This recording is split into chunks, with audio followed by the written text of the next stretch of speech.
the workers stopped digging the moment the shovel hit wood. It was March 1847, and the renovation crew at the Delacroix estate in New Orleans had already found 3 identical boxes buried beneath the old slave quarters.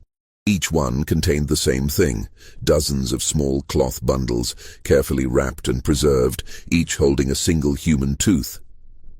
By the time authorities were called, 17 more boxes had been unearthed from the same area, all following the same pattern.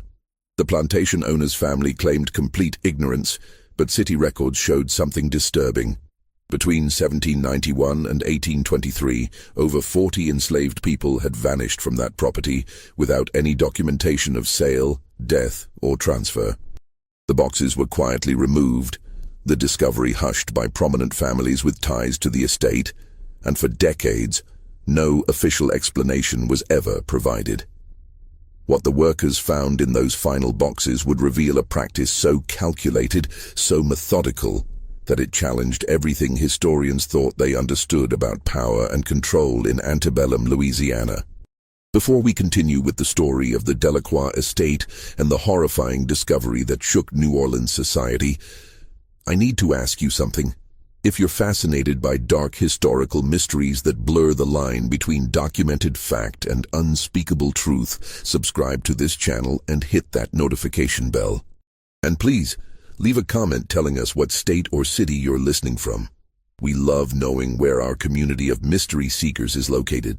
Now, let's uncover what really happened in those slave quarters, and why the truth was buried for so long.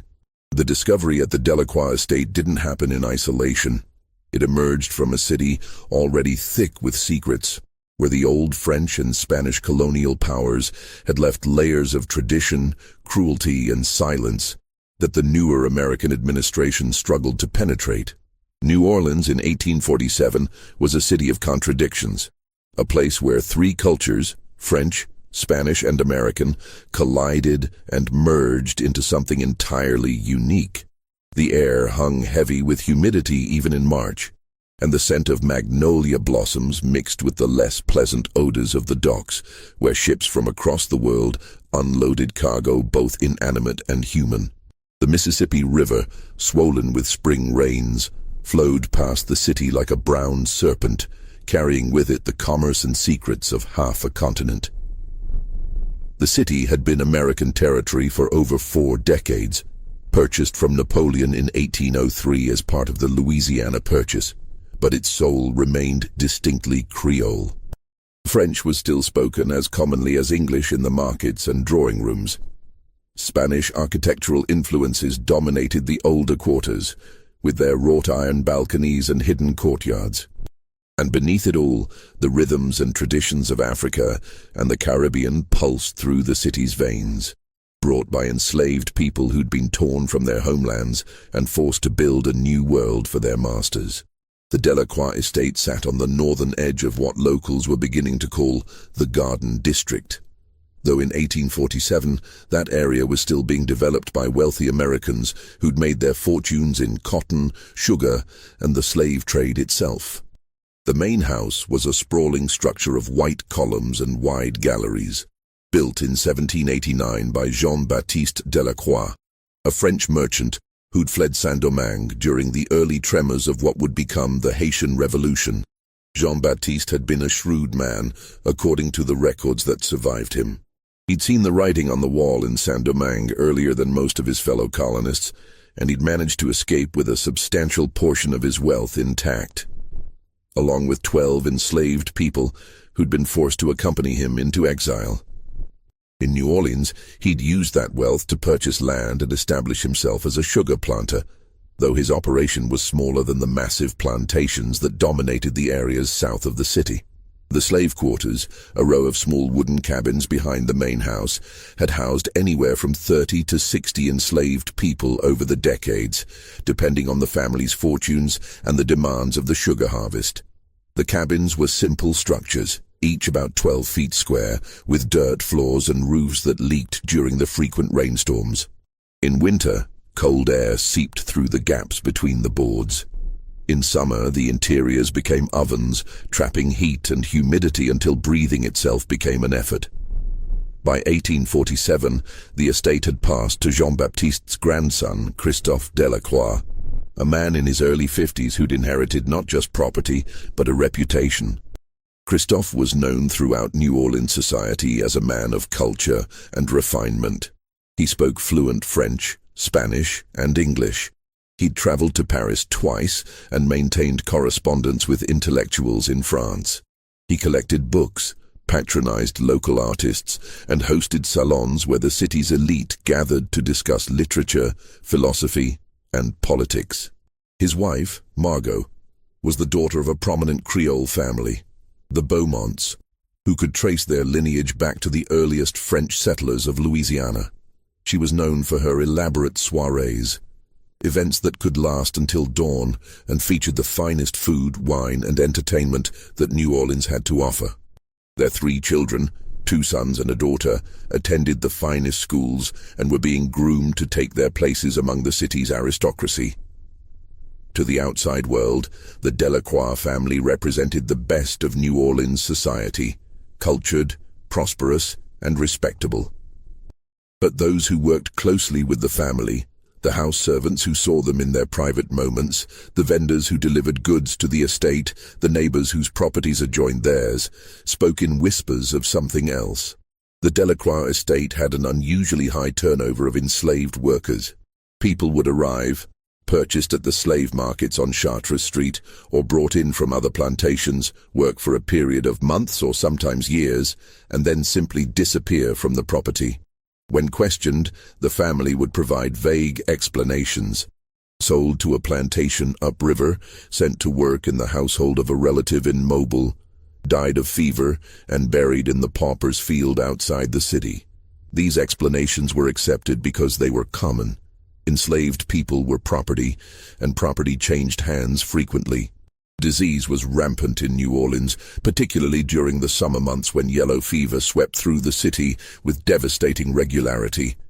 Death was so common that it barely warranted comment. But there were inconsistencies that troubled those who paid attention. Bills of sale that should have existed for transferred enslaved people couldn't be found. Death certificates that should have been filed with the city were missing. And sometimes, people who'd supposedly been sold to plantations upriver would be spotted months later in New Orleans, working for different masters, with no memory of ever leaving the city, or with memories so fragmented and confused that they couldn't provide a coherent account of what had happened to them. One person who'd noticed these inconsistencies was Father Antoine Blanc, a Catholic priest who served the French-speaking community in New Orleans. Father Blanc had been hearing confessions and providing spiritual guidance to both free and enslaved people for over 20 years. And he'd developed a reputation as a man who genuinely cared about the souls in his care, regardless of their social status. In the spring of 1846, a year before the boxes would be discovered, Father Blanc had been approached by an elderly enslaved woman named Josephine, who worked in the Delacroix household. Josephine had been with the family for over 30 years, having been purchased by Jean-Baptiste himself in the 1810s. She was one of the few enslaved people who'd remained on the property for an extended period, and she'd seen dozens of others come and go. Josephine told Father Blanc a disturbing story. She claimed that Jean-Baptiste Delacroix had practiced a form of control over the enslaved people on his property that went beyond the usual brutalities of slavery. He'd extracted teeth from newly arrived enslaved people, telling them that as long as he held their teeth, they could never truly be free. The teeth, he'd claimed, contained their souls, their essence, and he would use them to track down anyone who tried to escape or to curse anyone who disobeyed him. Josephine herself had lost a tooth to Jean-Baptiste's practice when she'd first arrived at the estate. She remembered the terror of that day, the way Jean-Baptiste had explained the ritual in his precise French, translated by an older enslaved man who'd been on the property for years. She remembered the pain of the extraction, performed without any form of anesthetic, and the way Jean-Baptiste had wrapped the tooth in cloth and placed it in a wooden box with dozens of others. For years, Josephine had believed absolutely in the power of the ritual. She'd seen what happened to people who tried to escape. They were always caught, always returned, and she'd believed it was because Jean-Baptiste had used their teeth to track them down. She'd seen people who disobeyed suffer mysterious illnesses or accidents, and she'd believed it was because Jean-Baptiste had cursed them through their teeth. But as she'd grown older, as she'd seen Jean-Baptiste die and his son take over the estate, as she'd watched the practice gradually fade away, Josephine had begun to question. Had the teeth really held power? Or had it all been an elaborate trick, a way of exploiting the spiritual beliefs that many enslaved people had brought with them from Africa and the Caribbean? Father Blanc had listened to Josephine's story with growing horror. He'd heard rumors of similar practices on other plantations, whispers of psychological control that went beyond physical punishment. But he'd never encountered such a detailed account, and he'd never heard of anyone documenting the practice so systematically. He'd asked Josephine if she knew what had happened to the boxes of teeth after Jean-Baptiste's death. She told him that Jean-Baptiste's son, Christophe's father, whose name had also been Christophe, had been disturbed by the discovery of the boxes and had ordered them buried somewhere on the property. She didn't know exactly where, but she'd heard the house servants talking about a burial that had taken place late one night in 1824, shortly after the elder Christophe had found his father's journal describing the tooth extraction practice. Father Blanc had wanted to investigate further, but Josephine had begged him not to. She was terrified of what might happen if the Delacroix family discovered that she'd spoken to him. Despite her doubts about the power of the teeth, decades of conditioning had left her deeply afraid of the family's retribution. Father Blanc had reluctantly agreed to keep her confidence, but he'd made notes about their conversation in his personal journal. Those notes would later prove crucial to understanding the full scope of what had happened at the Delacroix estate. The renovation in March 1847 was meant to modernize the slave quarters and expand the estate's capacity. Christophe Delacroix had recently purchased 15 additional enslaved people at auction, and he needed more housing for them. He'd hired a crew of Irish immigrants, men who'd fled the Great Famine and were willing to work for low wages, to tear down 2 of the older cabins and build new structures with brick foundations instead of the rotting wooden posts that had supported the original buildings. The foreman of the crew was a man named Patrick Brennan, a 35-year-old from County Cork, who'd arrived in New Orleans just 6 months earlier with his wife and 3 children. Brennan had been a tenant farmer in Ireland, and he'd watched his neighbors starve as the potato blight destroyed crop after crop. He'd sold everything he owned to pay for passage to America, believing the promises of opportunity and prosperity that emigration agents had spread throughout Ireland. The reality of life in New Orleans had been harsher than Brennan had expected. The Irish immigrants were relegated to the most dangerous and degrading work, digging canals through swamps filled with disease-carrying mosquitoes, loading and unloading cargo on the docks, and taking on construction jobs that even enslaved people weren't forced to do because the risk of death or injury was too high. If an enslaved person died, the master lost valuable property. If an Irish immigrant died, he could simply be replaced by another desperate arrival from the next ship. But Brennan was a survivor. He'd learned quickly, worked hard, and managed to establish himself as a reliable foreman. The job at the Delacroix estate was a good one by his standards. The pay was decent, the work was straightforward, and Christophe Delacroix had a reputation for treating his workers fairly, at least by the standards of the time. Brennan had assembled a crew of 6 men, all Irish immigrants like himself, all desperate for work. Among them was a young man named Seamus Corrigan, barely 20 years old, who'd lost his entire family to the famine and had arrived in New Orleans alone and penniless. There was also Michael O'Brien, a former stonemason who'd worked on churches and manor houses in Ireland before the famine had destroyed his livelihood. And there was Thomas Murphy, a quiet man in his 40s who rarely spoke about his past, but who worked with a grim determination that suggested he was trying to outrun painful memories. The crew had started work on a Monday morning in early March. The weather was mild, with a light breeze coming off the river, and the work had progressed smoothly for the first few days. They'd torn down the first cabin without incident, hauling away the rotted wood and clearing the site for the new foundation. It was on Thursday, March 11th, that they'd begun digging the foundation trench for the first new building. The soil was soft and easy to work, a mixture of clay and sand that was typical of the area. They'd been digging for about an hour, reaching a depth of roughly 3 feet, when Seamus Corrigan's shovel struck something solid. Stone, Corrigan had muttered, expecting to find a rock or perhaps an old tree root. But when he'd cleared away the soil, he'd found instead a wooden box, roughly 2 feet long and a foot wide, with a flat lid secured by rusted nails. Brennan had come over to investigate, and the other workers had gathered around, curious about what they'd found. Brennan later testified that his first thought was treasure, perhaps coins or jewelry hidden by someone decades earlier. New Orleans was full of stories about buried treasure, about pirates and smugglers who'd hidden their loot in the swamps and forests around the city. Finding a buried box seemed like the kind of lucky break that could change a man's life. He'd pried open the lid with a crowbar, and the men had gathered around to see what was inside. The box contained no treasure. Instead, it held dozens of small cloth bundles, each one tied with twine that had darkened with age. The bundles were arranged in neat rows, packed tightly together. Brennan had opened one of the bundles carefully, his hands shaking slightly with anticipation. Inside was a single human tooth, a molar by the look of it, with the root still attached.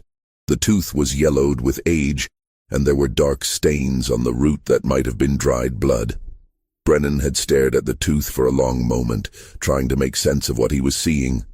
Then he'd opened another bundle, another tooth, and another. Every bundle in the box contained a single tooth, each one carefully wrapped and preserved. The men had stood in silence, staring at the contents of the box. The discovery was so unexpected, so inexplicable, that none of them knew how to react. Then Seamus Corrigan had pointed to the ground a few feet away. "There's another one," he'd said, his voice barely above a whisper. They dug more carefully this time and found a second box, identical to the first.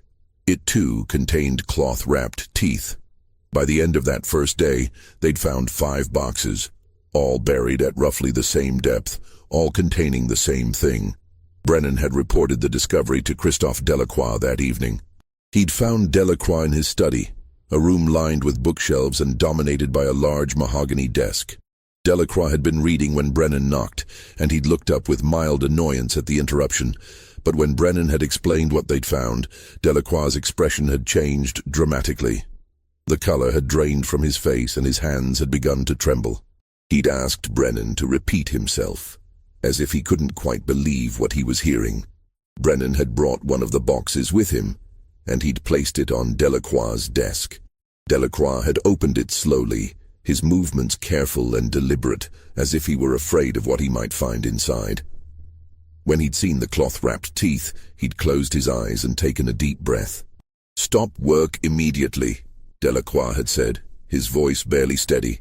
"Send the men home. I'll pay them for the full day.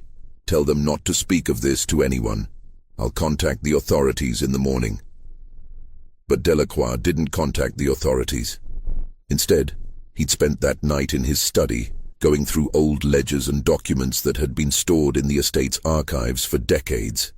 His wife, Margot, had found him there at dawn, surrounded by papers, his eyes red from lack of sleep and his face haggard. When she'd asked what was wrong, he'd told her only that there had been a disturbing discovery on the property and that he needed to understand its origins before involving outsiders. Margot had pressed him for details, but Christophe had refused to elaborate. He'd simply told her to keep the children away from the construction site and to ensure that the house servants didn't gossip about whatever they might have heard. The next day, Friday, March the 12th, Christophe Delacroix had instructed Patrick Brennan to continue the excavation, but to do so carefully and document everything they found. He'd hired 2 additional workers and offered them extra pay for their discretion. He'd also brought in a clerk from his business office, a young man named Henri Dubois, to keep detailed records of the excavation. Dubois was a meticulous record keeper, and his notes from that week would later provide crucial evidence about the scope of the discovery. He documented the location of each box, its dimensions, its condition, and the number of teeth it contained. He'd also noted any distinguishing features, unusual markings on the boxes, variations in the cloth used to wrap the teeth, anything that might help identify when and why the boxes had been buried. Over the next week, the crew had unearthed a total of 22 boxes, all buried in the area directly beneath and around the old slave quarters. The boxes were arranged in a pattern that suggested they'd been buried systematically, not randomly. The oldest boxes, judging by the degree of decay, were closest to the original slave quarters that had been built in the 1790s. The newer ones, though still decades old, were buried slightly farther away toward the edge of the property. Each box contained between 30 and 60 cloth-wrapped teeth. Some of the teeth were clearly from adults, large molars and incisors that showed signs of wear from years of use. Others were from children, small and delicate, some so tiny that they must have come from infants or toddlers. A few of the bundles also contained small scraps of paper with markings that might have been names or dates. But the ink had faded beyond legibility, leaving only ghostly traces of what had once been written there. The boxes themselves showed varying degrees of age and decay. Some were made of cypress, a wood that resisted rot well in the damp Louisiana soil. Others were made of pine, which had deteriorated more quickly, with some boxes partially collapsed under the weight of the soil. The nails used to secure the lids were hand-forged, a detail that confirmed the boxes dated from the early 19th century or earlier, before machine-made nails became common. Brennan had kept a careful record of where each box was found, creating a rough map of the excavation site. He'd noticed that the boxes seemed to be arranged in rough rows, as if they'd been buried according to some system. The pattern suggested a deliberate organization, not the random burial of discarded objects. On the 8th day of excavation, Tuesday, March 16th, the crew made a discovery that would prove to be the key to understanding everything else. They'd been working near the foundation of the oldest cabin, the one that dated back to the 1790s, when they'd found a box that was different from the others.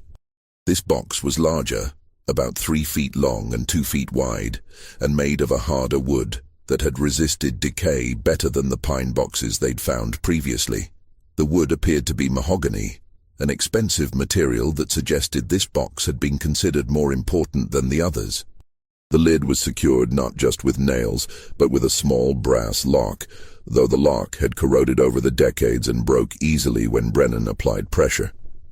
Inside, along with the usual cloth-wrapped teeth, this box contained nearly 80 of them, was a leather-bound journal.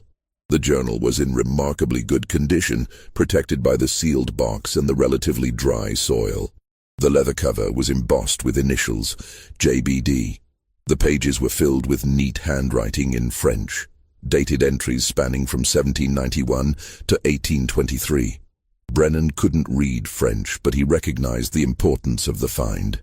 He'd brought the journal directly to Christophe Delacroix, who'd taken it without a word, and disappeared into his study. He didn't emerge for the rest of the day.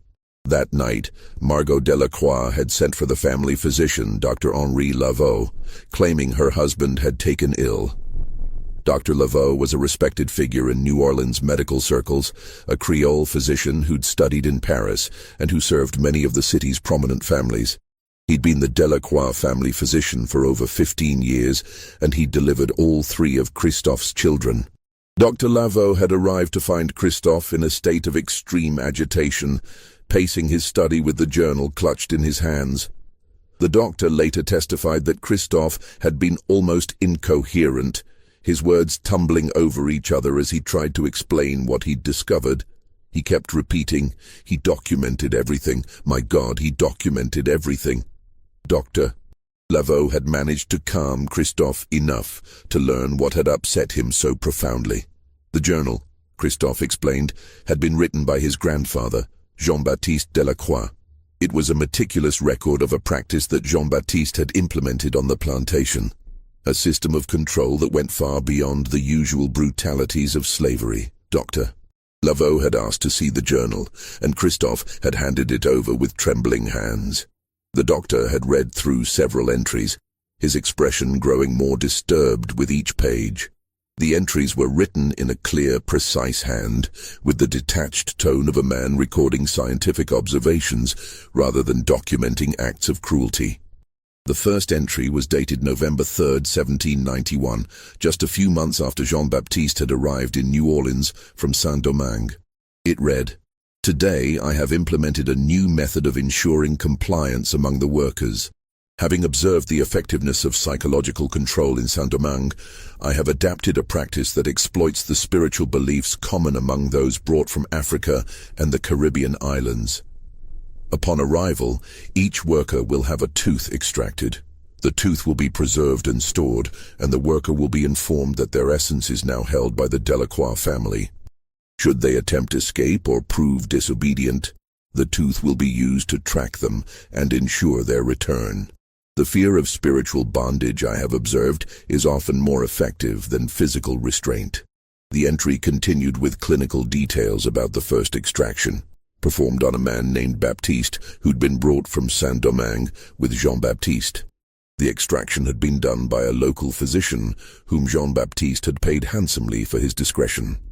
The procedure had been performed without anesthetic, and Baptiste had been told that his tooth now contained his soul, which would remain in Jean-Baptiste's possession as long as he lived. Subsequent entries documented hundreds of similar extractions over the next 3 decades. Jean-Baptiste had kept meticulous records of each person who'd had a tooth extracted, their name, approximate age, where they'd come from, and the date of the extraction. He'd also noted their behavior after the extraction, documenting whether the psychological control had been effective. Most of the entries suggested that the practice had worked exactly as Jean-Baptiste had intended. People who'd had their teeth extracted rarely attempted escape, and when they did, they were often caught quickly, not because of any supernatural power, but because their fear of the supposed curse made them careless and easy to track. They believed they couldn't truly escape as long as Jean-Baptiste held their teeth, so they didn't plan their escapes carefully or travel far enough to avoid capture. But the journal revealed something even more disturbing than the extractions from living people. Jean-Baptiste had also documented what happened when enslaved people died on the property, whether from disease, accident, or the brutal conditions of their labor. He would have their bodies buried in unmarked graves in the far corner of the property, but not before extracting additional teeth. These teeth would be added to the boxes, ensuring that even in death, the enslaved remained under Delacroix control. The journal entries about post-mortem extractions were particularly chilling in their detachment. Marie, age 24, succumbed to fever on July 18th. 3 teeth extracted before burial. Subject had been compliant throughout her service. Teeth stored in box 7. Jacques, age 16, died from injuries sustained in mill accident. 2 teeth extracted. Subject had shown signs of rebelliousness. Teeth stored in box 12 as warning to others. Dr. Laveau had read through dozens of these entries, feeling his stomach turn with each one. He'd known the Delacroix family for years, had attended their parties, had delivered their children, had considered Christophe a friend. The revelation that this practice had been carried out on the property, that the boxes of teeth represented decades of systematic psychological torture, was almost incomprehensible. But what disturbed Dr. Laveau most was the realization that Jean-Baptiste's practice hadn't been unique. Scattered throughout the journal were references to other plantation owners who'd consulted with Jean-Baptiste about his methods. Some of these references were explicit, naming prominent Louisiana families and describing their interest in implementing similar practices on their own properties. Others were more circumspect, referring only to colleagues or associates who'd sought Jean-Baptiste's advice. One entry from 1803 read, "Received visit from Monsieur Beaumont regarding management techniques. Explained the tooth extraction method and its psychological foundations. Monsieur Beaumont expressed interest in implementing similar practice on his property in Plaquemines Parish. Provided him with contact information for Dr. Rousseau, who has proven most reliable in performing the extractions." Another entry from 1811 read, "Correspondence from Monsieur Thibodeau requesting details of the tooth preservation method. explained the importance of proper wrapping and storage to maintain the psychological effect, suggested he maintain detailed records as I have done to track effectiveness over time. These references suggested that the tooth extraction practice had spread beyond the Delacroix estate, that it had become part of a network of psychological control employed by multiple plantation owners throughout Louisiana and possibly beyond. Christophe, his voice shaking, told Dr. Laveau that the journal contained over 300 entries documenting individual tooth extractions. 300 people who'd had their teeth extracted, their spirits claimed, their humanity reduced to a wrapped bundle in a buried box. And the practice hadn't ended with Jean-Baptiste's death in 1823. The journal's final entry suggested that he'd instructed his son, Christophe's father, to continue the tradition. Dr. Laveau had asked the obvious question. Had Christophe's father continued the practice? Had Christophe himself? Christophe's answer had been complicated. His father, he claimed, had been horrified by Jean-Baptiste's journal when he discovered it after the old man's death. The elder Christophe had found the journal in a locked drawer in Jean-Baptiste's desk, along with a letter instructing him to continue the tooth extraction practice and maintain the records. But instead of following his father's instructions, the elder Christophe had immediately stopped the practice. He'd refused to extract any more teeth, and he'd tried to destroy the evidence of what had been done. He'd burned some of the boxes, scattering the ashes in the river, but he'd been unable to bring himself to destroy all of them, perhaps out of some sense that the crimes they documented shouldn't be completely erased from history, and he'd been unable to destroy the journal itself, despite knowing that it was evidence of practices that would be condemned even by the standards of a slave-holding society. Instead, he'd ordered the remaining boxes and the journal buried on the property in 1824, late one night, when only a few trusted house servants were present. The location beneath the slave quarters had been chosen deliberately, a way of keeping the teeth close to the people they'd been taken from, even in death. Or perhaps Dr. Laveau thought it had been a form of penance, a way of acknowledging the suffering that had taken place there. Christophe himself, he insisted to Dr. Laveau, had known nothing until the renovation crew made their discovery. His father had never told him about Jean-Baptiste's practices, had never mentioned the buried boxes or the journal. Christophe had inherited the estate, the wealth, the social position, but not the knowledge of how that wealth had been built and maintained. Dr. Laveau had wanted to believe him. Christophe was his friend, a man he'd known for years, a man who'd always seemed decent and honorable by the standards of their society. But as he looked at the journal, at the meticulous records of suffering, he couldn't help but wonder, how much had Christophe really known? How much had he chosen not to know? How much had he benefited from practices he claimed to find abhorrent?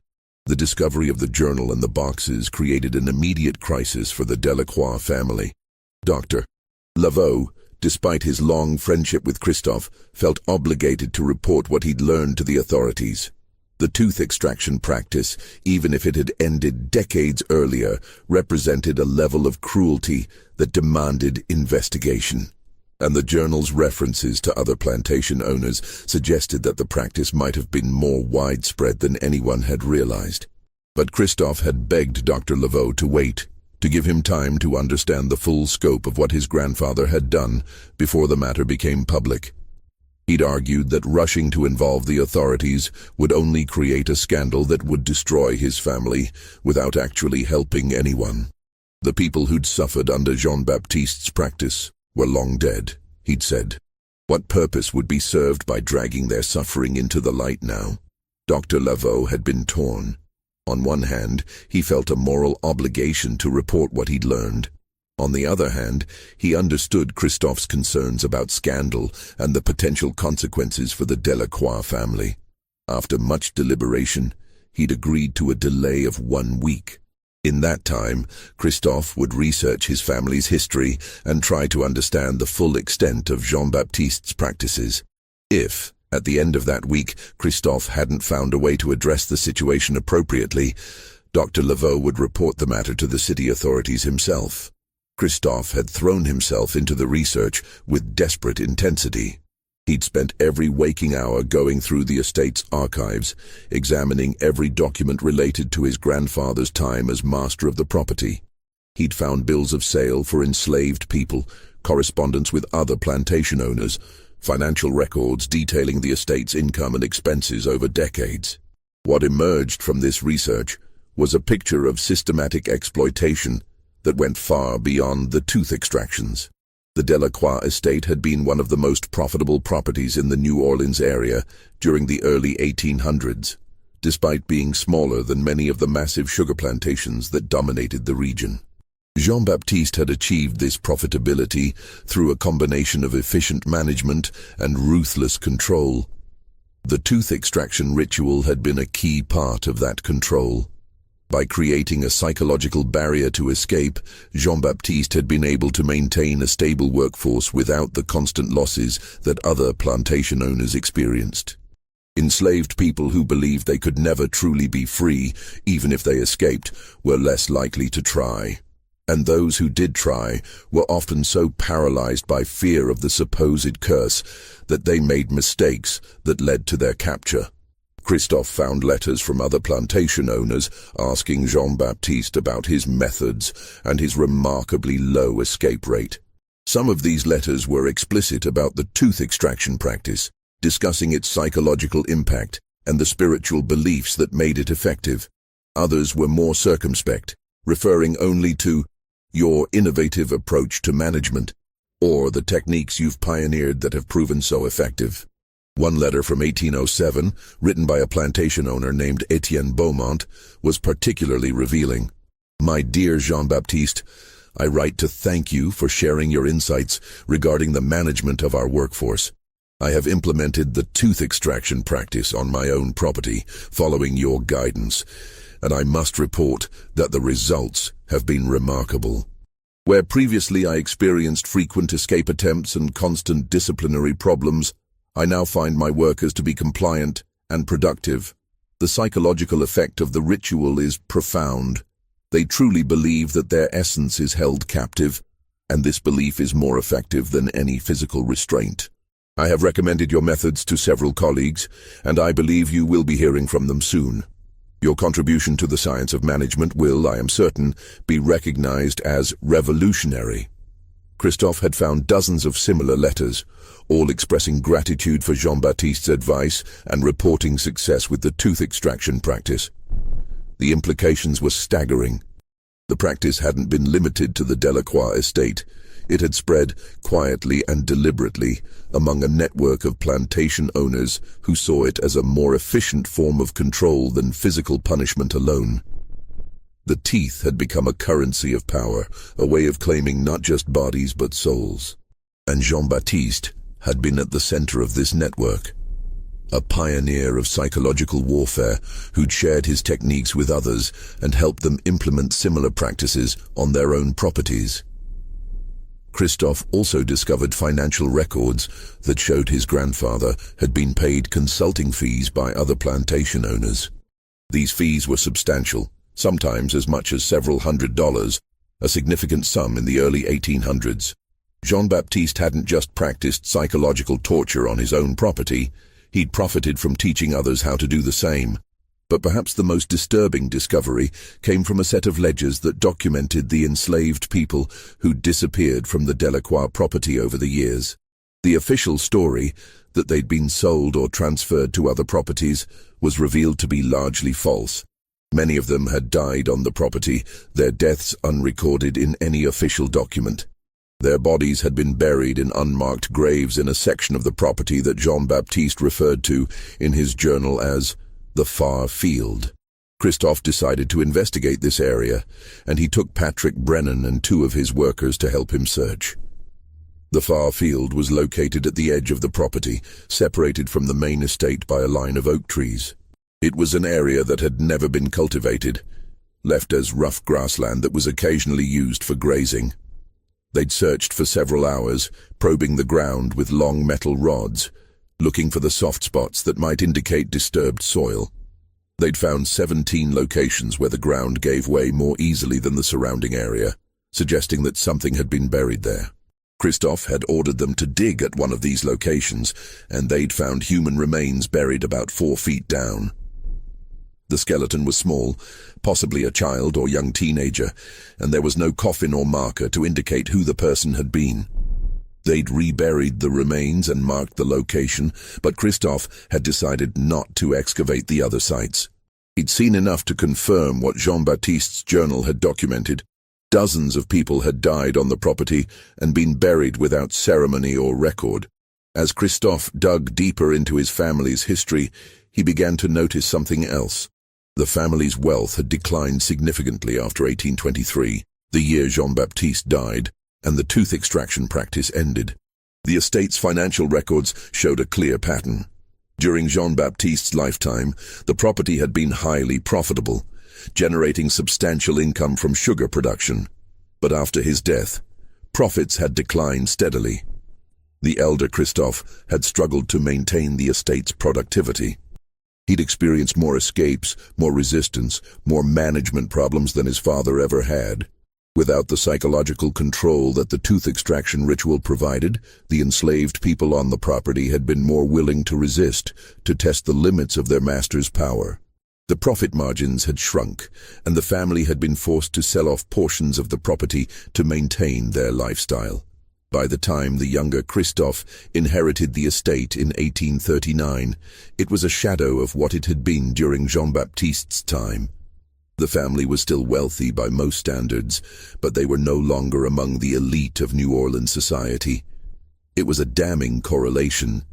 The Delacroix fortune had been built on a specific form of terror, and when that terror ended, so did the prosperity. The tooth extraction practice hadn't just been a cruel eccentricity, it had been a fundamental part of the estate's economic model. Meanwhile, despite Christoph's attempts at secrecy, word of the discovery had begun to spread. The Irish workers, though paid for their discretion, had families and friends. Patrick Brennan had told his wife about the boxes, swearing her to secrecy. But she'd mentioned it to a neighbor, who'd told someone else, and soon rumors were circulating through the Irish immigrant neighborhoods near the docks. The rumors were garbled and exaggerated, as rumors tend to be. Some people said that hundreds of bodies had been found buried beneath the Delacroix estate.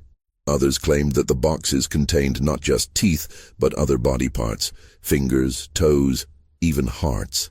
A few whispered that the teeth had been used in voodoo rituals, that Jean-Baptiste Delacroix had been a practitioner of dark magic.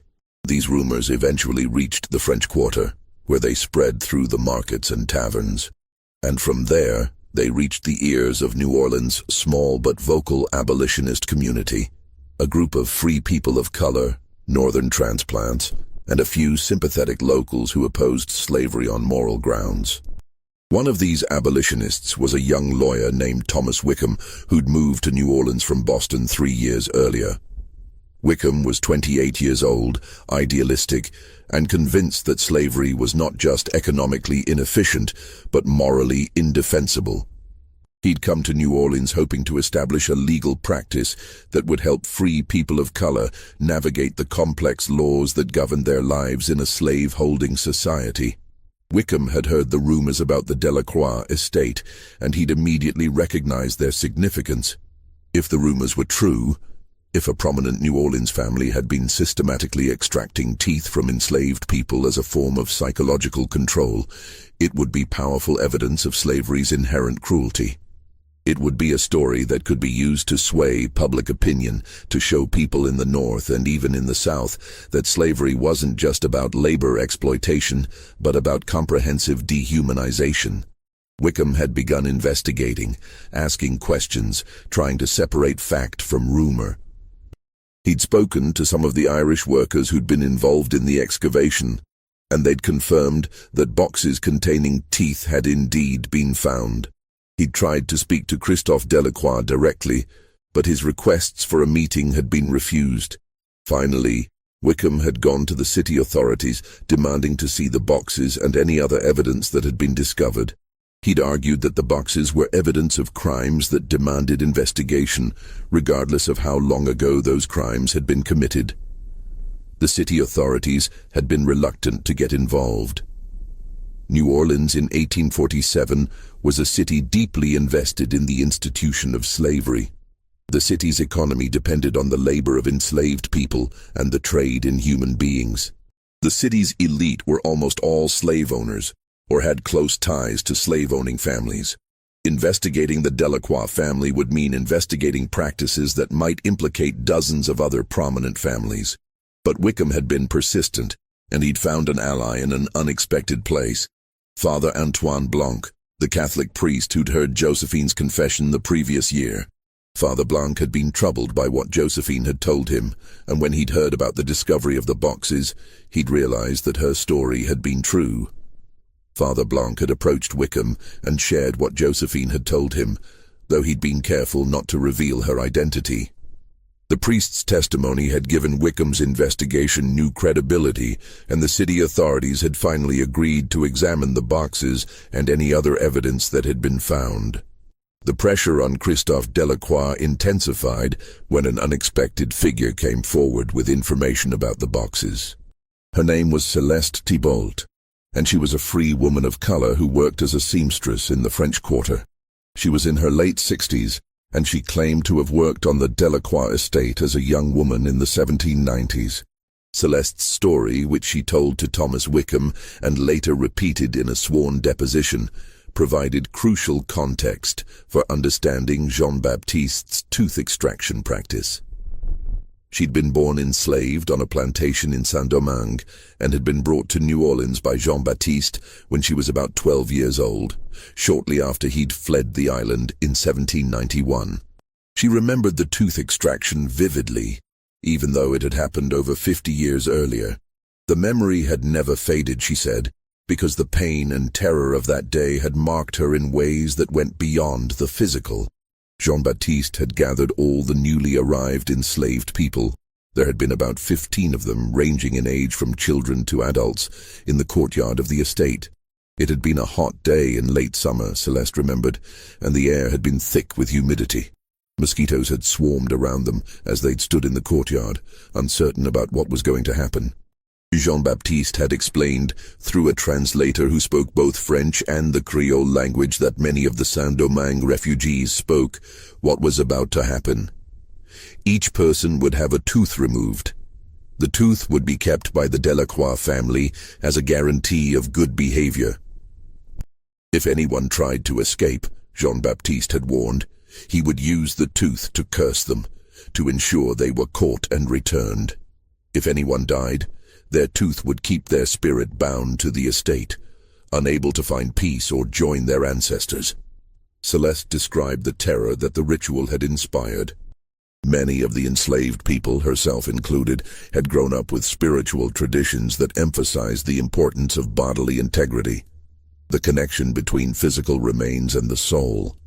In the Vodou traditions that had been practiced in Saint-Domingue, and which many enslaved people continued to practice in secret in Louisiana, physical objects could be used to influence or control a person's spirit. Hair, nail clippings, blood, all of these could be used in spiritual work, for good or ill. The idea that part of them would be held captive, that Jean-Baptiste would have physical possession of something that contained their essence, was almost unbearable. It meant that even if they managed to escape, even if they made it to freedom in the north or in Mexico, they would never truly be free. Part of them would always be held by the Delacroix family, subject to their control and their curses. The extractions had been performed by a physician whom Jean-Baptiste had hired for the purpose. Celeste remembered him as a thin man with cold eyes who'd worked quickly and without any apparent concern for the pain he was causing. He'd used a tool that looked like pliers to grip each tooth and then twisted and pulled until the tooth came free. There had been no anesthetic, no preparation, just sudden searing pain. Celeste had been one of the last to have her tooth extracted that day. She'd watched the others go before her, had seen their faces contort with pain, had heard their cries and whimpers. By the time it was her turn, she'd been shaking with fear, and she'd had to be held down by two of Jean-Baptiste's overseers while the physician did his work. The pain had been worse than anything she'd experienced before. She'd felt the tooth crack as the physician twisted it. felt the root tear free from her jaw, felt the sudden gush of blood that had filled her mouth.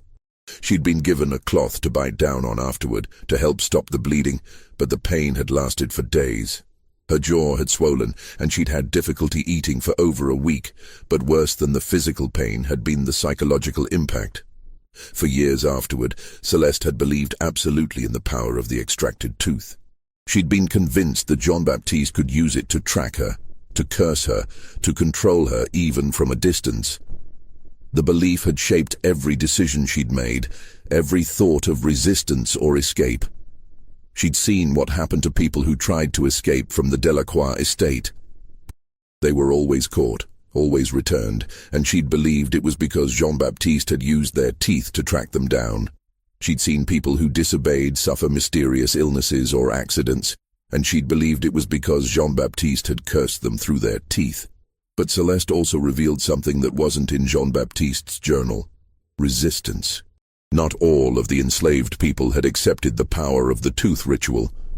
Some, particularly those who'd been born in the Americas and had less connection to African spiritual traditions, had seen it as a cruel trick, a way of exploiting their beliefs for the master's benefit. There had been attempts to steal the boxes, to reclaim the teeth, and break the psychological hold they represented. Celeste knew of at least 3 such attempts during her time on the estate, between 1791 and 1803, when she'd been freed. All had failed. Jean-Baptiste had kept the boxes locked in a secure room in the main house, and anyone caught trying to access them had been punished severely. One man, whose name Celeste remembered as Pierre, had managed to break into the room where the boxes were kept in 1797. He'd been caught before he could take any of the teeth, and Jean-Baptiste had made an example of him. Pierre had been whipped publicly in front of all the other enslaved people on the property, and then sold to a trader who specialized in supplying the brutal sugar plantations of the Caribbean, where life expectancy was measured in years rather than decades. The message had been clear. Attempting to reclaim your tooth, attempting to break the spiritual hold that Jean-Baptiste claimed to have over you, would result in consequences far worse than simply accepting your bondage.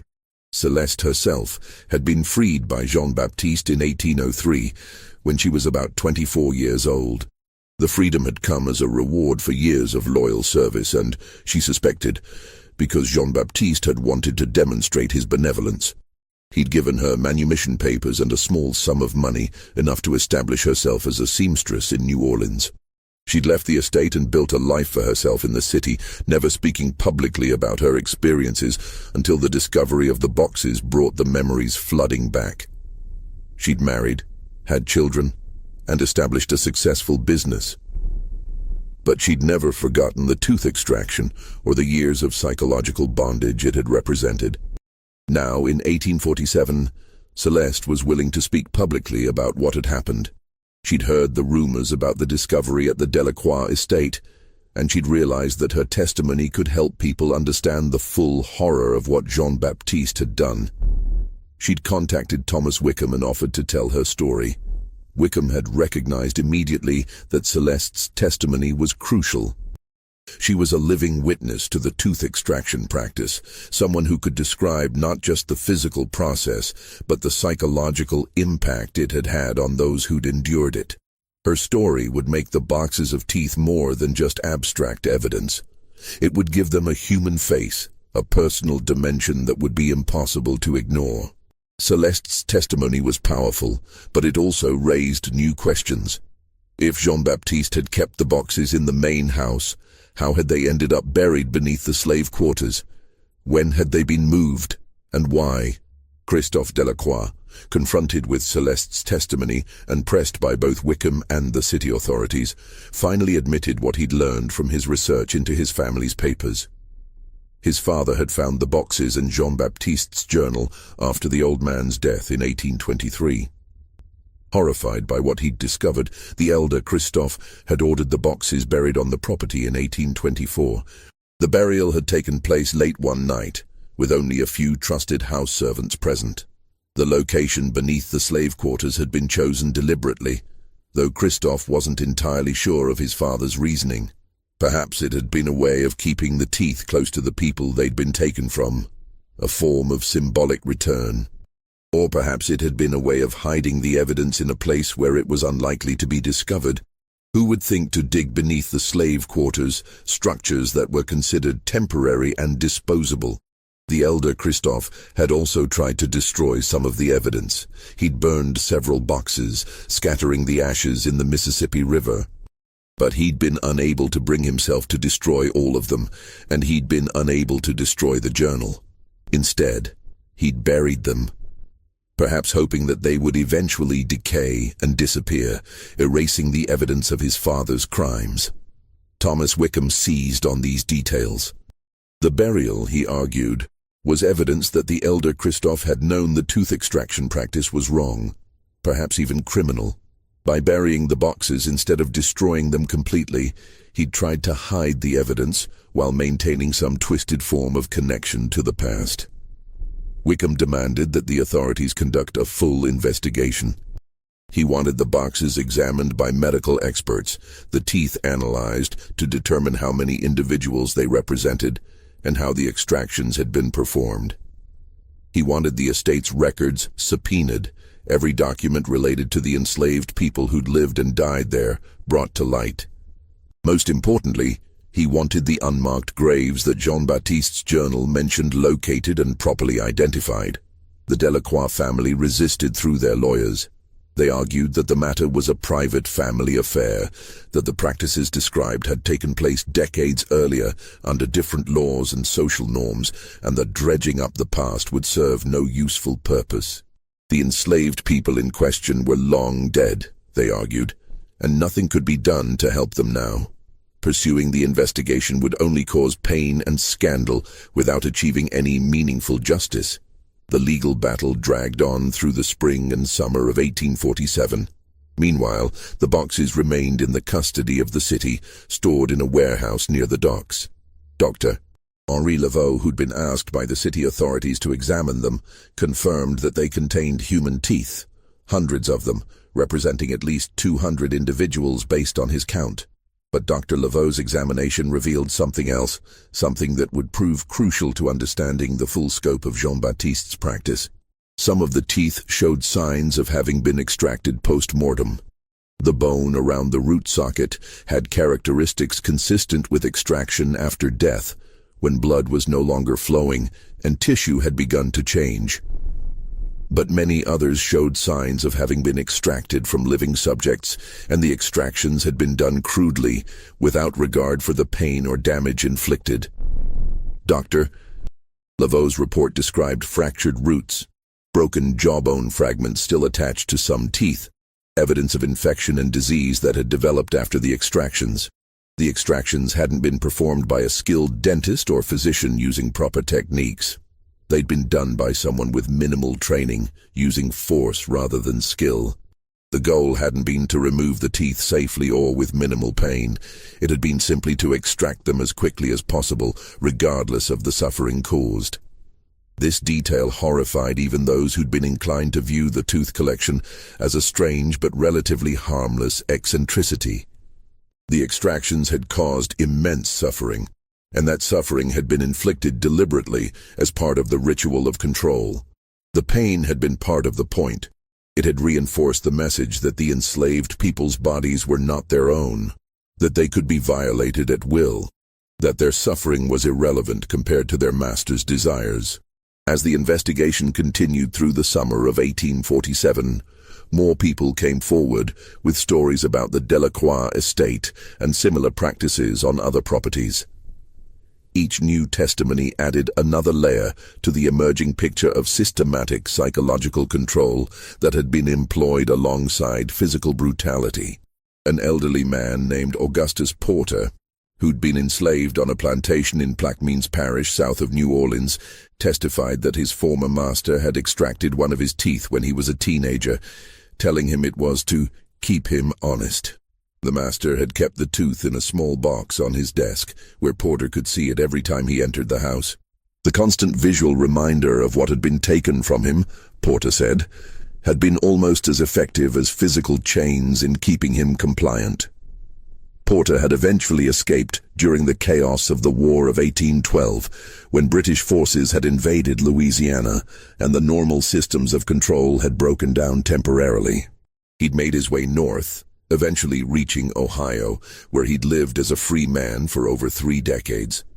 But he'd never forgotten the tooth extraction or the psychological hold it had represented. When he'd heard about the discovery at the Delacroix estate, Porter had traveled back to Louisiana specifically to testify. He wanted people to understand, he said, that the tooth extraction practice wasn't just about physical pain or even about spiritual beliefs. It was about power, about masters finding new and more insidious ways to control people who were already completely under their power. A woman named Hannah Broussard, who'd purchased her freedom in the 1830s and now worked as a laundress in New Orleans, described a similar practice on the plantation where she'd been held in St. Charles Parish. The master there had kept a jar of teeth on his desk, visible to anyone who entered his office. It was a silent reminder of his power, a warning against disobedience that didn't require words. Hannah had never had her own tooth extracted.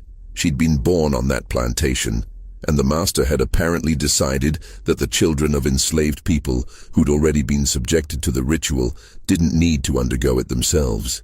But she'd grown up seeing that jar of teeth, knowing what it represented, and the psychological impact had been profound. A man named Benjamin Laurent, a free person of color who worked as a carpenter in New Orleans, came forward with information about Dr. Etienne Rousseau, the physician whom Jean-Baptiste's journal had mentioned as performing the tooth extractions. Laurent's father had worked as Rousseau's assistant in the 1810s, and he'd told his son stories about the doctor's work. According to these stories, Rousseau had developed a technique for extracting teeth quickly and with minimal tools. He'd trained several other physicians in the method, and he'd made a substantial income from performing extractions for plantation owners throughout Louisiana. Rousseau had seen the work as a valuable service, Laurent said, a way of helping plantation owners maintain order and profitability. He'd never expressed any remorse for the pain he'd caused or the psychological torture he'd enabled. Rousseau had died in 1825, leaving behind no family and few personal effects. But Laurent's testimony suggested that the tooth extraction practice had been more widespread and more organized than anyone had initially realized. It hadn't been just Jean-Baptiste Delacroix's eccentric practice. It had been part of a broader system, with trained practitioners and a network of plantation owners who employed it. These testimonies suggested that the tooth extraction practice had been more widespread than anyone had initially realized. It hadn't been unique to Jean-Baptiste Delacroix. It had been part of a broader culture of psychological control that some enslavers had employed alongside physical punishment. Thomas Wickham compiled these testimonies into a comprehensive report that he submitted to the City Council in July 1847, demanding action.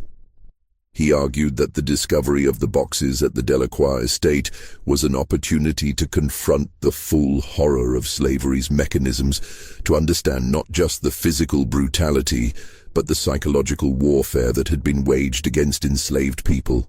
Wickham's report was detailed and damning.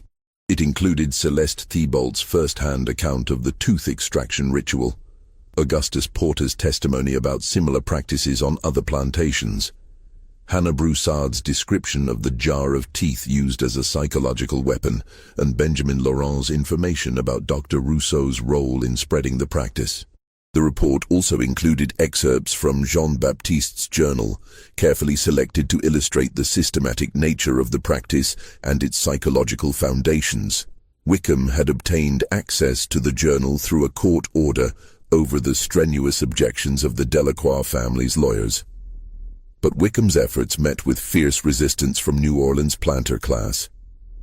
Many of them had family connections to the Delacroix family or had themselves employed similar practices.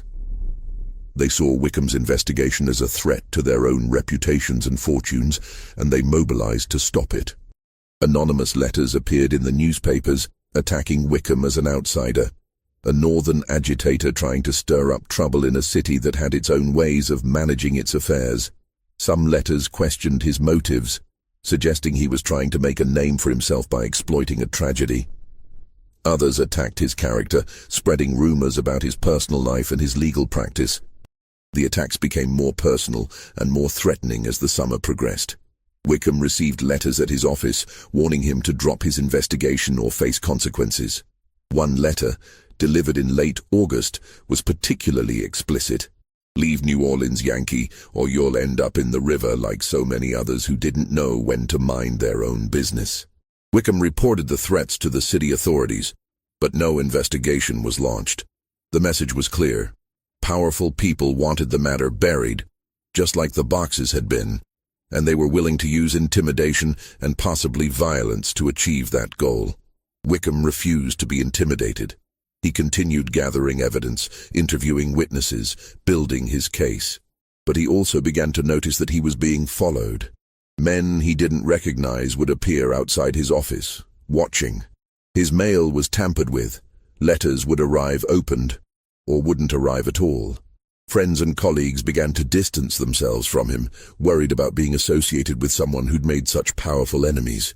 Father Antoine Blanc, who'd been one of Wickham's allies in the investigation, received a visit from the Archbishop of New Orleans, who strongly suggested that the priest should focus on his pastoral duties and leave legal matters to the civil authorities. The message was clear. The church didn't want to be involved in a controversy that might alienate wealthy parishioners. Dr. Henri Laveau, who'd examined the boxes and provided crucial medical testimony, found that some of his patients, particularly those from prominent families, were suddenly seeking care from other physicians. His income declined, and he began to worry about his ability to support his family. The pressure was working. Wickham's allies were being systematically isolated, their livelihoods threatened, their reputations attacked. The investigation was being strangled not through legal means, but through social and economic pressure. Then, in late September, something happened that changed the trajectory of the entire investigation. A fire broke out at the warehouse where the boxes were being stored. The fire started late at night, when the warehouse was empty, and it spread quickly, fueled by the wooden crates and dry goods stored nearby. By the time the volunteer fire brigade arrived, New Orleans didn't have a professional fire department in 1847. The warehouse was fully engulfed in flames. The firefighters managed to prevent the fire from spreading to adjacent buildings, but they couldn't save the warehouse itself. It burned to the ground, and everything inside was destroyed. The boxes were gone, all 22 of them, along with the hundreds of teeth they'd contained. The physical evidence that Dr. Laveau had so carefully catalogued, the tangible proof of the tooth extraction practice, destroyed. Only Jean-Baptiste's journal survived, because Christophe Delacroix had kept it at his estate, rather than turning it over to the authorities. The journal remained as evidence of what had happened, but without the boxes and the teeth, its impact was significantly diminished. The fire was ruled accidental, caused by a lantern that had been knocked over by a worker. But Wickham didn't believe it. The timing was too convenient, the destruction too complete. He was convinced the fire had been set deliberately, that someone with a vested interest in keeping the tooth extraction practice secret had destroyed the evidence. He tried to continue his investigation without the physical evidence, relying on testimonies and documents. But without the boxes, his case lost much of its power. The teeth had been tangible proof of the practice's extent, a visceral reminder of the suffering inflicted. Without them, the story became easier to dismiss, to relegate to the realm of rumor and exaggeration. The breakthrough in the investigation came from an unexpected source. In October 1847, a man named Joseph Marchand approached Thomas Wickham with information that would finally expose the full truth about the tooth extraction practice and the network of enslavers who'd employed it. Marchand was a notary who'd worked in New Orleans for over 30 years. He'd handled property transactions, estate settlements, and other legal matters for many of the city's prominent families. He was in his early 60s, and he'd built a reputation as a discreet and reliable professional who could be trusted with sensitive information. Marchand had been troubled by the discovery at the Delacroix estate and the subsequent fire that had destroyed the evidence. He'd known Jean-Baptiste Delacroix personally, had handled some of his legal affairs in the years before the old man's death. He'd also known other plantation owners who'd consulted with Jean-Baptiste about management techniques. At the time, Marchand had thought little of these consultations. They'd seemed like ordinary business discussions, the kind of thing that plantation owners did regularly as they sought to improve their operations and increase their profits. But in light of the tooth extraction revelations, Marchand had begun to review his old files with new eyes, and what he'd found had disturbed him deeply. Marchand had records of at least 15 plantation owners who'd corresponded with Jean-Baptiste Delacroix between 1795 and 1820, specifically asking about methods of psychological control. Some of the letters were explicit about the tooth extraction practice, discussing its implementation and effectiveness. Others used coded language, but the meaning was clear to anyone who knew what to look for.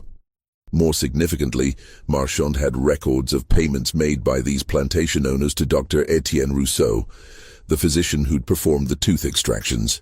The payments were described as being for medical consultations, but the amounts were far too large for ordinary medical care. A typical doctor's visit in the early 1800s might cost $1 or $2. These payments ranged from $50 to $200, substantial sums that suggested something more than routine medical services. Marchand had always assumed these payments were for treating enslaved workers, perhaps for dealing with epidemics or injuries. But now he suspected something else. The payments had been for performing tooth extractions, for implementing the psychological control system that Jean-Baptiste had pioneered. Wickham had investigated Dr. Rousseau's background and discovered that he died in 1825, leaving behind no family and few personal effects. But Wickham had been able to locate a former assistant of Rousseau's, a man named Claude Fontaine, who was still living in New Orleans and working as an apothecary. Fontaine was now in his 70s, and he'd been reluctant to talk at first. He'd worked for Rousseau for nearly 15 years, from 1810 to 1825, and he'd been present for many of the tooth extractions.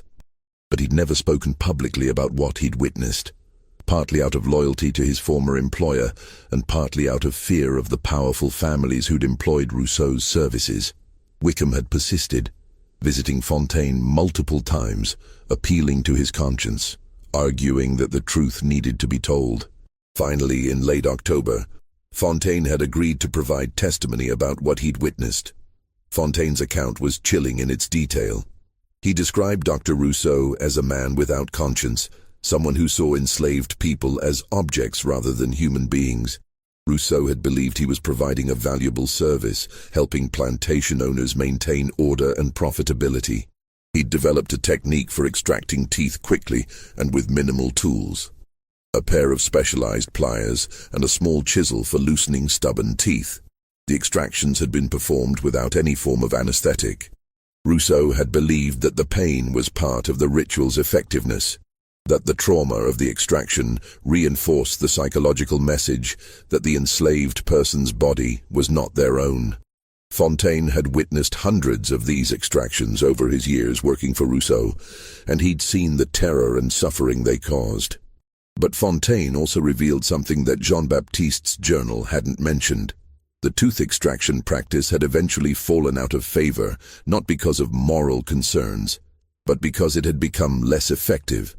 By the 1820s, many enslaved people had learned that the teeth held no real power, that the curse was a fiction designed to control them. The psychological hold had weakened as word spread among enslaved communities that people who'd escaped despite having their teeth extracted had not been mysteriously tracked down or struck by supernatural forces. The illusion had begun to crumble, and plantation owners had started looking for other methods of control. Jean-Baptiste's journal had ended in 1823, not because he'd stopped the practice voluntarily, but because it had stopped working. The enslaved people on his property had begun to resist more openly, to test the limits of the supposed curse. When nothing supernatural happened, when escaped slaves weren't mysteriously returned or struck down by spiritual forces, the fear that had made the practice effective began to dissipate. This was why the elder Christophe had buried the boxes, not primarily out of moral horror, though Fontaine believed he'd been genuinely disturbed by his father's practices, but out of embarrassment. The tooth collection represented a failed experiment, a method of control that had ultimately proven ineffective. Keeping the boxes would have been a reminder of that failure, so they'd been hidden away, buried beneath the slave quarters where they'd be forgotten. Fontaine also provided names. He'd kept a record of the plantation owners who'd employed Rousseau's services, and he gave this list to Wickham. The list included some of the most prominent families in Louisiana, names that were still influential in 1847, families that held positions of power in the state government, the city council, and the business community. Wickham compiled all of this information, Marchand's records, Fontaine's testimony, the surviving documents from the Delacroix estate, into a comprehensive report. He presented it to the city council in November 1847, demanding that the families implicated in the tooth extraction practice be held accountable. The report was detailed and damning. It documented not just what had happened at the Delacroix estate, but the broader network of psychological control that had existed throughout Louisiana. It named specific families, cited specific payments and correspondence, and provided testimony from people who'd witnessed or experienced the tooth extractions firsthand. Wickham argued that the tooth extraction practice represented a level of cruelty that demanded acknowledgement and accountability, even if the practice had ended decades earlier. The people who'd suffered under this system deserved to have their suffering recognized. The families who'd profited from this system needed to be held accountable, even if only through public acknowledgement of what they'd done. The response from the city council was swift and decisive. Nothing would be done. The council acknowledged that the tooth extraction practice had been regrettable and unfortunate, but they argued that it had taken place decades earlier under different social and legal circumstances. The plantation owners involved were either dead or elderly, and pursuing them would serve no purpose other than to create scandal and division. The council's decision was announced in a brief statement that was published in the newspapers. The statement acknowledged the discovery of the boxes and the evidence of the tooth extraction practice, but it characterized the practice as an isolated aberration rather than a systematic form of control. The statement expressed sympathy for those who'd suffered under the practice, but it concluded that no further action would be taken. Wickham was furious. He'd spent months investigating, had risked his safety and reputation, had compiled overwhelming evidence of systematic cruelty, and the result was a complete dismissal. The suffering he'd documented was being swept under the rug, treated as an unfortunate but ultimately unimportant historical footnote. He decided to take his case to a broader audience. He published his complete report in a Boston abolitionist newspaper, hoping to generate national attention and pressure New Orleans authorities to act. The report was published in December 1847 under the headline, "The Teeth of Slavery: Psychological Torture in Louisiana." The report did generate attention, but not the kind Wickham had hoped for. Northern newspapers seized on the story as evidence of Southern barbarism, using it to fuel anti-slavery sentiment. Editorial writers described the tooth extraction practice as proof that slavery corrupted not just the enslaved, but the enslavers, turning them into monsters capable of unimaginable cruelty. Southern newspapers responded by attacking Wickham and questioning the veracity of his claims. They characterized him as a Northern agitator, a liar trying to defame honorable Southern families. Some newspapers claimed that the tooth extraction practice had never existed, that the boxes had contained animal teeth or had been planted as part of an abolitionist conspiracy. The tooth extraction practice became a political weapon used by both sides in the increasingly bitter debate over slavery. Abolitionists pointed to it as evidence that slavery was inherently cruel and dehumanizing. Slavery's defenders dismissed it as Northern propaganda, or, when forced to acknowledge that something had happened, characterized it as an isolated aberration that didn't reflect the broader reality of slavery. In New Orleans itself, the response was more muted. The families implicated in Wickham's report closed ranks, refusing to comment publicly. Some left the city temporarily, waiting for the scandal to blow over. Others hired lawyers and threatened to sue Wickham for defamation, though none of the lawsuits ever materialized, perhaps because a trial would have required them to testify under oath about their family's practices. Christophe Delacroix became a pariah in New Orleans society. His family's role in pioneering the tooth extraction practice made them the focus of the scandal, even though other families had been equally involved. The Delacroix children were ostracized at school, with other children refusing to play with them or sit near them. Margot's friends stopped calling, stopped inviting her to social events. The elaborate soirees that had once been highlights of the New Orleans social calendar came to an end. Christophe's position on the city council became untenable. He was subjected to hostile questions and accusations every time he attended a meeting. Other council members, many of whom had their own connections to families implicated in the tooth extraction practice, treated him with barely concealed contempt. Not because they disapproved of what his grandfather had done, but because the discovery had brought unwanted attention to practices that were supposed to remain hidden. Christophe resigned from the city council in December 1847 and began making plans to leave New Orleans. The estate that had been in his family for over 50 years, the source of their wealth and social position, had become a burden he could no longer bear. The Delacroix family left New Orleans in February 1848, selling the estate to a cotton merchant from Mobile named William Harrison, who had no connection to the city's old Creole families. Harrison had made his fortune in the cotton trade and was looking to establish himself in New Orleans society. He'd bought the Delacroix estate at a significant discount, seeing it as an opportunity despite its troubled history. Harrison's first act as the new owner was to tear down the slave quarters entirely. He ordered the cabins demolished and the ground where they'd stood plowed under. He then built new structures for housing enslaved workers, placing them in a different location on the property, away from the site where the boxes had been discovered. The demolition was thorough and deliberate. Harrison wanted to erase any physical reminder of what had happened on the property. He believed that by removing the structures associated with the tooth extraction practice, he could remove the stigma that had attached itself to the estate. But erasing the physical evidence couldn't erase the memories or the historical record. The discovery of the boxes and the subsequent investigation had left a mark on New Orleans that would take years to fade. Thomas Wickham remained in New Orleans for another year, continuing to advocate for abolition and document the practices of slavery. But the tooth extraction scandal had exhausted him, and he'd made too many enemies among the city's elite. His legal practice suffered as potential clients avoided him, not wanting to be associated with someone who'd caused such controversy.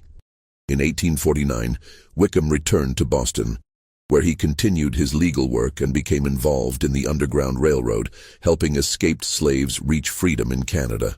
He never forgot the tooth extraction investigation or the frustration of seeing overwhelming evidence of cruelty dismissed and ignored. Before leaving New Orleans, Wickham had one final meeting with Celeste Thibault, the woman whose testimony had been so crucial to understanding the tooth extraction practice. They'd met in Celeste's small shop in the French Quarter, and she'd thanked him for his efforts to bring the truth to light, even though those efforts had ultimately failed to achieve justice. Celeste had told Wickham that she didn't regret coming forward, despite the fact that nothing had changed. The truth had been told, she'd said, and that mattered even if the powerful people who'd benefited from the tooth extraction practice faced no consequences. The people who'd suffered under that practice had been acknowledged, their pain recognized, and that was worth something. Wickham had asked Celeste what had happened to her tooth, the one that Jean-Baptiste had extracted when she was 12 years old. She told him that she didn't know. It had presumably been in one of the boxes that had burned in the warehouse fire. Part of her, she'd admitted, was relieved that it was gone, that the physical object that had represented her bondage no longer existed. But another part of her felt a sense of loss. That tooth had been part of her, taken without her consent, and its destruction meant that even that small piece of her younger self was gone forever. It was a strange feeling, she'd said. to mourn the loss of something that had been used to control and torment her. The journal that had started everything, Jean-Baptiste Delacroix's meticulous record of tooth extractions, disappeared after Christophe left New Orleans. Christophe had taken it with him when the family relocated to Mobile, and its ultimate fate is unknown. Some historians believe it was destroyed, while others think it might still exist somewhere, hidden in a private collection or forgotten in an attic. Several attempts were made over the years to locate the journal. In the 1850s, an abolitionist historian tried to track it down, hoping to use it as evidence in the ongoing debate over slavery. In the 1870s, during Reconstruction, a federal investigator looking into civil rights violations in the South tried to find it, believing it might provide historical context for understanding the psychological mechanisms of slavery. But the journal was never found. If it still exists, it remains hidden, its location known only to descendants of the Delacroix family who've chosen to keep it secret. The tooth extraction practice itself faded from public memory remarkably quickly. By the 1850s, it was rarely mentioned, even in abolitionist literature. The practice had been too disturbing, too specific, too difficult to process. It was easier to focus on the more familiar brutalities of slavery, the whippings, the family separations, the forced labor, than to confront the psychological warfare that the tooth extractions represented.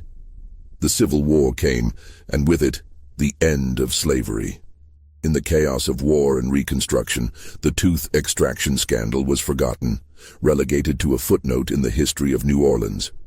The families who'd been implicated in the practice either died out or successfully rehabilitated their reputations, presenting themselves as victims of Northern aggression rather than as perpetrators of psychological torture.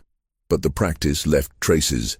In the decades after the Civil War, as formerly enslaved people began to tell their stories more openly, occasional references to tooth extractions appeared. These references were often brief and fragmentary, mentioned in passing as part of longer narratives about slavery's horrors. An interview conducted in 1937 as part of the Federal Writers Project included a brief mention by an elderly woman named Sarah Williams who'd been enslaved in Louisiana. She described how her mother had told her about the toothmasters, plantation owners who'd taken teeth as a way of claiming souls. The interviewer had dismissed it as folklore, not realizing it was a reference to a real practice that had been documented nearly a century earlier. Modern historians, examining the records of New Orleans plantations, have found occasional references to dental procedures performed on enslaved people in the late 18th and early 19th centuries. The references are vague, often just line items in financial records noting payments to physicians for unspecified services. But they align with the timeline of the tooth extraction practice, and they suggest that more evidence exists, buried in archives and private collections, waiting to be discovered. The site of the Delacroix estate is now part of New Orleans Garden District, one of the city's most beautiful and sought-after neighborhoods. The main house still stands, though it's been extensively renovated over the years and has changed hands many times. The current owners have no idea of the property's history, of the boxes that were buried beneath the slave quarters, or the psychological torture that was inflicted there. The area where the slave quarters once stood is now a garden, with carefully tended flower beds and a small fountain. There's no marker, no plaque, nothing to indicate what happened there. The history has been literally buried, covered over with soil and grass and ornamental plants. But sometimes when construction crews dig in the garden district, when new foundations are laid, when water lines are replaced, when trees are planted, they find things. Fragments of old buildings, pieces of pottery, remnants of lives lived long ago. And occasionally, very occasionally, they find small cloth bundles, rotted and barely recognizable, containing something that might be a tooth. These discoveries are rarely reported. The construction crews, the property owners, the city officials, they all have reasons to keep quiet. New Orleans is a city built on layers of history, and not all of those layers are comfortable to examine. The tooth extraction practice is just one of many dark secrets buried beneath the city's elegant facades. When such discoveries are made, the usual procedure is to quietly rebury whatever has been found and continue with the construction. No investigations are launched, no historical societies are notified. The past is allowed to remain buried, literally and figuratively. Father Antoine Blanc, the priest who'd been one of the first to hear about the tooth extraction practice from Josephine, continued his ministry in New Orleans until his death in 1860. He never spoke publicly about what he'd learned, bound by the seal of confession and by his own complicated feelings about the Church's relationship with slavery. But in his private journal, which was discovered after his death, Father Blanc had written extensively about the tooth extraction practice and what it revealed about the nature of slavery. He'd struggled with the moral implications, with the question of how a supposedly Christian society could tolerate such cruelty, with his own complicity in a system that treated human beings as property. One entry from 1848 read, "The discovery at the Delacroix estate has haunted me for months. I cannot stop thinking about those boxes, about the teeth they contained, about the suffering they represented. What kind of society have we built that such practices could exist not just in isolation, but as part of a network, a system? How many other horrors remain hidden, buried beneath our beautiful homes and our cultivated gardens? I fear that when the full truth of slavery is finally revealed, when all the secrets are brought to light, the weight of our collective guilt will be unbearable." Dr. Henri Laveau, who'd examined the boxes and provided crucial medical testimony, continued his medical practice in New Orleans, though he never fully recovered the social standing he'd lost by participating in the investigation. He died in 1855, and his obituary made no mention of his role in the tooth extraction scandal. But Dr. Laveau had kept detailed notes from his examination of the boxes, and these notes survived him. They're now housed in the archives of a New Orleans medical school, where they provide a chilling record of the physical evidence that was destroyed in the warehouse fire. The notes describe each box, the number of teeth it contained, the condition of the teeth, and the evidence of trauma that many of them showed. One particularly disturbing note describes a tooth that appeared to have come from a child no more than 5 or 6 years old. The tooth showed evidence of having been extracted while the child was alive, and there were signs of infection in the root socket. Dr. Laveau had written, "What possible justification could there be for inflicting such suffering on a child? The cruelty documented in these boxes exceeds anything I have encountered in my medical practice. These are not the actions of civilized people, but of monsters who have lost all sense of human compassion."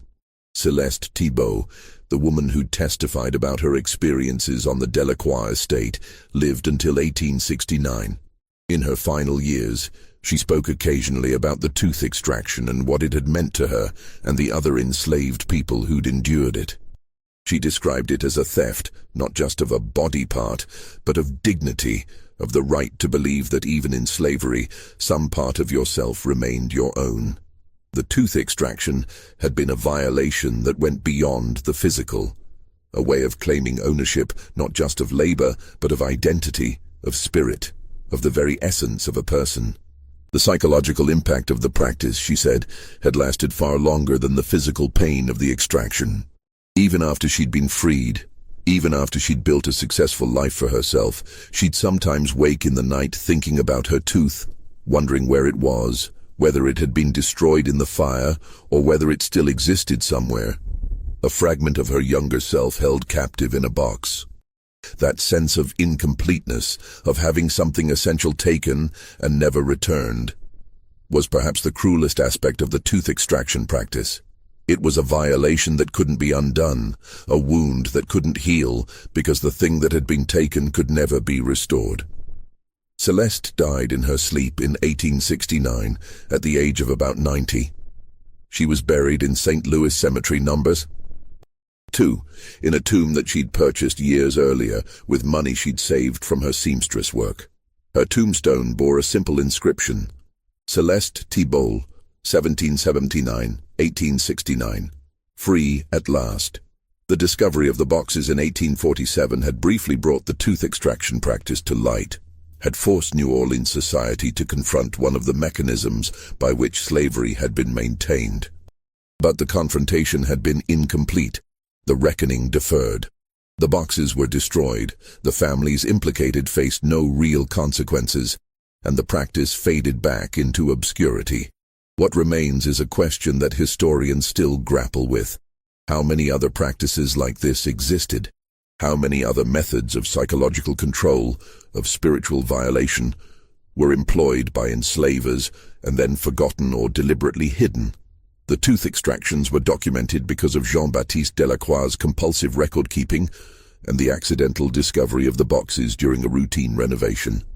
But how many similar practices left no records, no physical evidence, nothing but fading memories and occasional fragments of testimony? The story of the Delacroix estate and the buried boxes is a reminder that the history of slavery encompasses not just the brutalities that were openly acknowledged, but also the hidden cruelties, the calculated psychological tortures that were designed to break spirits as well as bodies. Understanding that history requires looking beneath the surface, digging into the uncomfortable truths that were buried alongside the boxes of teeth. It requires acknowledging that slavery was not just an economic system, but a comprehensive assault on human dignity that employed every tool available, physical, psychological, and spiritual. Just when we thought we'd uncovered everything about the Delacroix estate, the horror in New Orleans reveals itself to be even deeper than imagined. If this story is giving you chills, share this video with a friend who loves dark mysteries. Hit that like button to support our content, and don't forget to subscribe to never miss stories like this.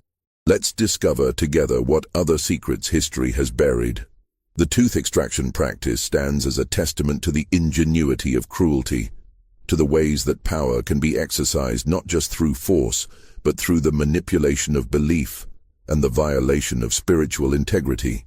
It's a story that challenges us to think about slavery not just as a system of labor exploitation, but as a comprehensive assault on human dignity that employed every tool available, physical, psychological, and spiritual. The boxes that were discovered in 1847 contained teeth, but they represented something far more significant.